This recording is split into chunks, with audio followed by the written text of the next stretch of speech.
Imagine a young woman scrolling through perfectly curated lives on Instagram. She's at a coffee shop surrounded by people yet feels utterly invisible.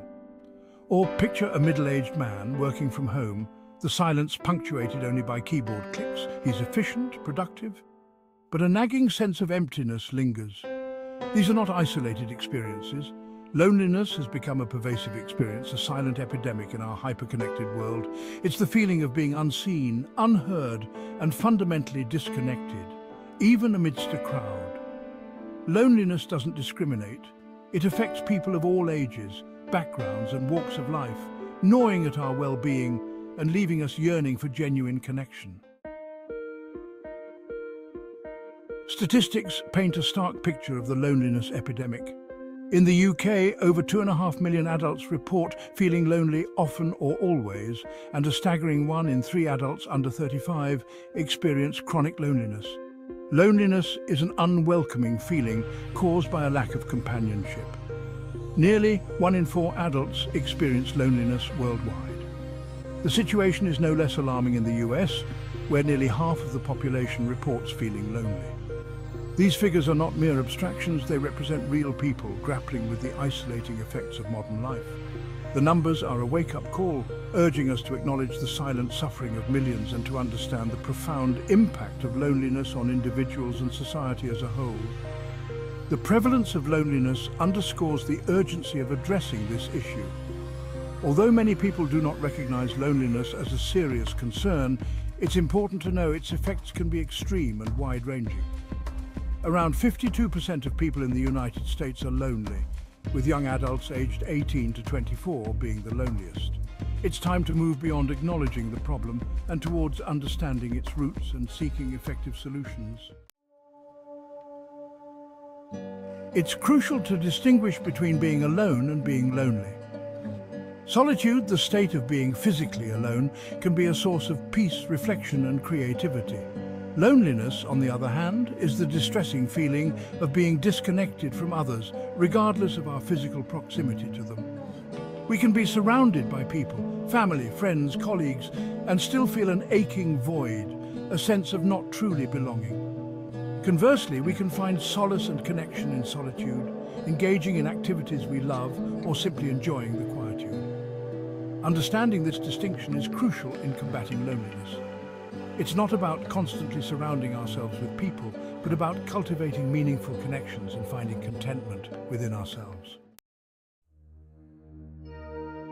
Loneliness is not a modern invention. It's deeply ingrained in our biology. As social animals, humans are hardwired for connection. Our ancestors relied on strong social bonds for survival, and these evolutionary pressures shaped our brains to crave social interaction. When we experience connection, our brains release oxytocin, a hormone associated with bonding and trust. This neurochemical reward system reinforces the importance of social connection for our well-being. Conversely, when we feel isolated, our brains interpret this as a threat, triggering stress responses that can be detrimental to our physical and mental health. Understanding the biological underpinnings of loneliness helps us see it not as a personal failing, but as a natural human response to disconnection, a signal that our fundamental need for belonging is not being met. Section 5. The price of disconnection. The consequences of chronic loneliness extend far beyond mere emotional discomfort. Studies have linked loneliness to a myriad of physical and mental health problems, including increased risk of heart disease, stroke, dementia, depression, and anxiety. Loneliness weakens our immune system, making us more susceptible to illness. It disrupts our sleep patterns, leading to fatigue and impaired cognitive function. Moreover, chronic loneliness can fuel negative thought patterns, leading to a vicious cycle of isolation and despair. Loneliness is not just an individual problem. It's a public health crisis with far-reaching consequences. Addressing this crisis requires a multifaceted approach that recognizes both the individual and societal factors at play. Section 6. From village to individual.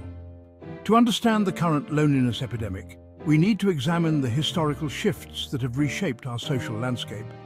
For centuries, Humans lived in close-knit communities, relying on each other for support, sustenance, and a sense of belonging. This collectivist ethos fostered strong social bonds and provided a buffer against loneliness. However, the rise of individualism, particularly in Western societies, has gradually eroded this sense of community. Individualism emphasizes personal achievement, self-reliance, and autonomy, often at the expense of social connection. While individualism has brought about many positive changes, it has also contributed to a decline in social cohesion and a rise in feelings of isolation. This shift from collectivism to individualism has had a profound impact on our social fabric, leaving many feeling adrift in a sea of individualism. Recognizing this historical context is crucial in understanding the roots of the loneliness epidemic. Section 7, the Industrial Revolution, a double-edged sword.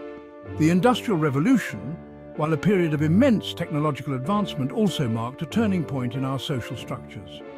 The mass migration from rural communities to urban centers disrupted traditional social networks and led to the rise of anonymous city life. Factory work, while providing economic opportunities, often involved repetitive tasks and limited social interaction. This shift from agrarian lifestyles to industrial ones had a profound impact on social connection, leaving many feeling alienated and disconnected from their communities. The Industrial Revolution, while a testament to human ingenuity, also sowed the seeds of social fragmentation, the consequences of which continue to reverberate in our modern world. Understanding this historical context is crucial in comprehending the complexities of the loneliness epidemic. Section 8, the loneliness trap. Loneliness can become a self-perpetuating cycle, trapping individuals in a downward spiral of isolation and despair. When we feel lonely, we tend to withdraw from social situations, fearing judgment or rejection. This withdrawal, while seemingly protective, only exacerbates our feelings of isolation. Loneliness can also distort our perceptions, leading us to interpret social cues negatively. We may perceive friendliness as pity or assume others are uninterested in connecting with us. These negative thought patterns further reinforce our feelings of isolation, making it even harder to break free from the loneliness trap. Recognizing and challenging these negative thought patterns is crucial in breaking the cycle of loneliness. By cultivating self-compassion and adopting a more balanced perspective, we can start to rebuild our social connections. Section 9, Breaking Free. Breaking free from the grip of loneliness requires a proactive approach, a willingness to challenge our assumptions and actively cultivate meaningful connections. Here are some steps we can take. First, acknowledge and accept your loneliness. Denying or suppressing these feelings will only make them stronger. Allow yourself to feel the pain of loneliness, but don't let it define you. Second, challenge negative thoughts. Loneliness can distort our thinking, making us believe we are unlovable or unworthy of connection. Challenge these negative thoughts with evidence and focus on your positive qualities. Third, start small. Don't expect to go from feeling isolated to surrounded by a bustling social life overnight. Start with small, manageable steps like joining a club, volunteering, or simply striking up conversations with people you encounter in your daily life.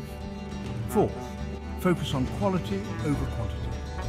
It's not about having hundreds of friends on social media, but about nurturing a few genuine connections. Invest in relationships with people who make you feel seen, heard, and valued. And finally, be patient and kind to yourself. Building meaningful connections takes time and effort. Don't be discouraged if you don't see results immediately. Celebrate small victories and be patient with yourself as you navigate the path to deeper connection. Breaking free from loneliness is a journey, not a destination. It requires courage, vulnerability, and a commitment to prioritizing our social well-being. Remember, you are not alone in this journey. Section 10, a call to action. Loneliness is not a personal failing, it's a societal issue that demands our attention. We need to create a world that fosters connection, a world where people feel seen, heard, and valued. This requires a multifaceted approach involving individuals, communities, and policymakers. We need to challenge the stigma surrounding loneliness and create safe spaces for people to talk openly about their experiences. We need to invest in community programs that bring people together and foster a sense of belonging. And we need to advocate for policies that promote social well-being, such as affordable housing, accessible mental health care, and flexible work arrangements that allow for greater work-life balance. The loneliness epidemic is a wake-up call, a stark reminder that our modern world, for all its advancements, has left many feeling isolated and disconnected. It's time to answer this call, to come together and create a world where everyone feels a sense of belonging. Let's rewrite the narrative on loneliness and build a future where connection thrives.